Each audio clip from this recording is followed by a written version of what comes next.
Fashion. It's ever evolving, ever enticing.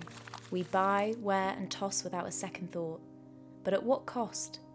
Our planet thrives on balance, but fast fashion threatens that balance every single day. Enter the champions of change, or so they claim. Big names in fashion like H&M are stepping onto the sustainability stage. But is it a genuine step towards a greener tomorrow, or a graceful dance around the actual issues? Today we pull back the curtains on the grand theatre of fashion sustainability. Are we watching a true transformation, or just another well-rehearsed act? An act that is creating an environmental disaster on the other side of the world. Stick with me as we stitch together the real story. H&M's empty promises. As storm clouds gather over the world of fast fashion, H&M is making strides to change the narrative. In stores across continents, the company presents recycling boxes, offering a beacon of hope with a conscience. But what happens after you've made that eco-friendly choice? After you've dropped off your once-adored pieces in exchange for a discount on your next purchase? According to H&M, they will either be resold as second-hand, reused, or recycled. However, as you will learn in a moment, this couldn't be further from the truth. Meet Staffan Lindberg and Magnus Wenman, Swedish journalists who chose to test H&M's recycling promise. Equipped with a mission, Staffan and Magnus scoured second-hand shops in Stockholm, where they picked out 10 H&M garments. In order to be able to investigate what happens to the clothes once they are left in the recycling boxes, they fitted each garment with air tags, hiding the Bluetooth trackers in collars, waistbands, and in hoods. The duo then hands in the tagged clothes into the recycling boxes at 8 different H&M stores in and around Stockholm. The boxes were emptied within days, and the garments quickly left Sweden, ending up in 3 separate sorting facilities in Germany. Then, a startling development. After 5 weeks at a German sorting facility, one of the tracked winter jackets began to move north. Intriguingly, it retraced its steps, heading back along the same highway it initially travelled on. And then, as it reached Bremerhaven, one of Europe's largest container ports, the signal ceased. It vanishes without a trace, lost somewhere along the kilometre-long wharfs and expansive staging areas designed to handle our ever-growing consumption. These are areas that welcome tons of imported goods every day. 2 more pieces, a grey jacket and a black and white one, also disappear, lost somewhere en route to sprawling container terminals.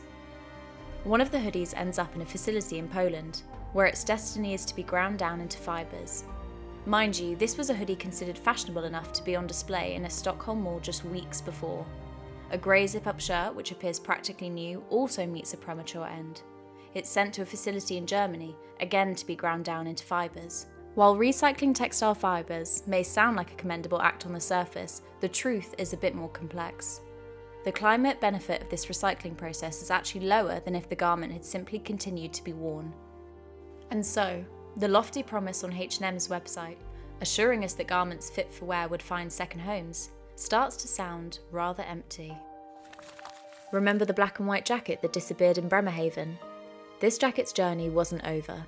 It reappeared thousands of miles away in Benin, Africa. Realising the only way to find out what truly happened was to go to Benin, Staffan and Magnus embark on yet another investigative journey.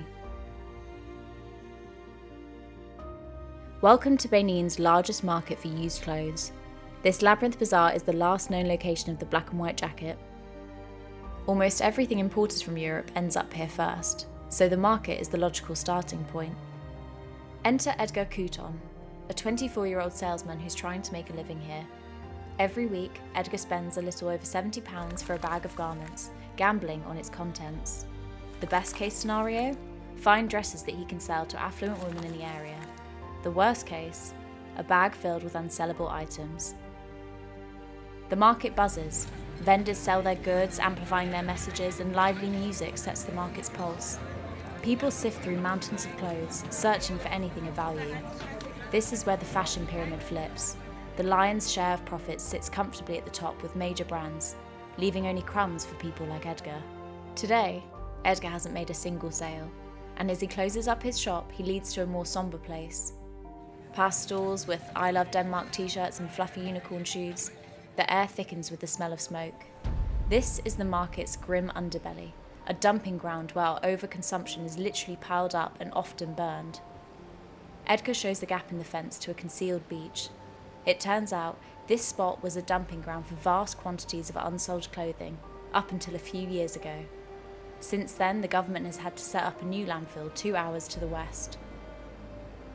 Instead of cleaning up the environmental atrocity, a thin layer of sand has been spread over the discarded textiles. A foot scrape on the surface is all it takes to reveal old garments hidden underneath, buried artifacts of the fast fashion industry. Close to a lagoon, there is an eroded sandbank that reveals the ground, which is saturated with textiles. These concealed fabrics are teetering on the brink of contaminating the lagoon, and eventually, the ocean. Once there, the synthetic fibres will degrade into microplastics, lurking in the Atlantic ecosystem for potentially hundreds of years. It's conceivable that this could be the end of the journey for the track jacket.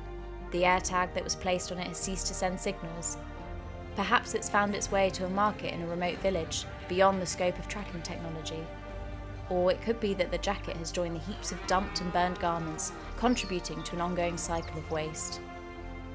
H&M's garment collecting programme might seem like a promising step towards sustainability, but as you've seen, the grim realities often don't align with the green promises. The loop of consumption is far from closed, and we find ourselves asking, how green is the fast fashion giant really? But remember, this isn't just a story about H&M. This is a story about us, the consumers. We're all a part of this cycle, and it's our responsibility to demand better, not just from H&M, but from all fast fashion outlets that encourage our throwaway culture.